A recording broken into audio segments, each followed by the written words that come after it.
Imagine being a man who's been consistently rejected due to an unusually large physical attribute. No, not height, not weight, but something a tad more intimate.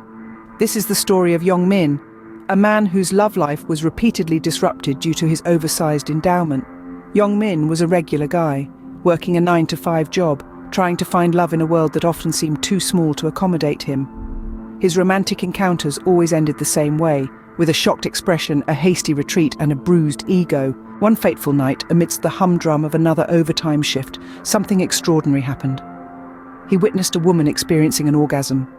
This wasn't a casual encounter, nor was it a voyeuristic act. It was a moment of revelation for Min, a moment that would turn his life around. Fueled by a newfound determination, Min approached the woman, a master in the art of lovemaking.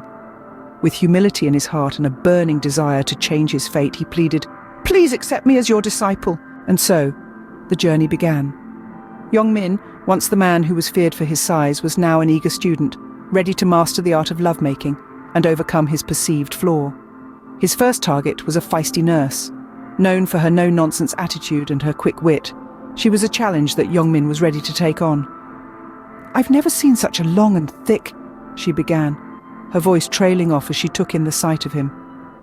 But Min wasn't the same man who'd been rejected time and time again. He was now a disciple, armed with the knowledge and the skills to navigate his unique situation.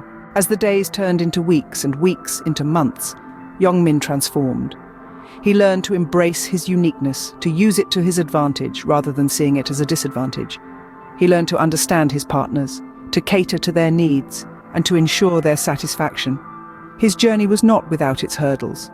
There were moments of doubt, moments of failure, moments when he considered giving up. But with every setback, Min only grew stronger. He persevered, driven by his desire to change his destiny. And change it, he did. Min, once the man who was dumped every single time he had sex, was now a master in his own right.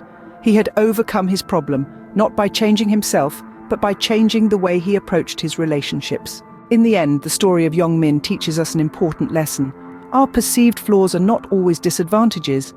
Sometimes they are the very things that set us apart, that make us unique. And with the right attitude and the right guidance, we can turn these flaws into our strengths. So here's to Min, the man who turned his oversized problem into an oversized success. His story serves as a reminder that in the grand scheme of things, size doesn't matter. What truly matters is how we use what we've been given.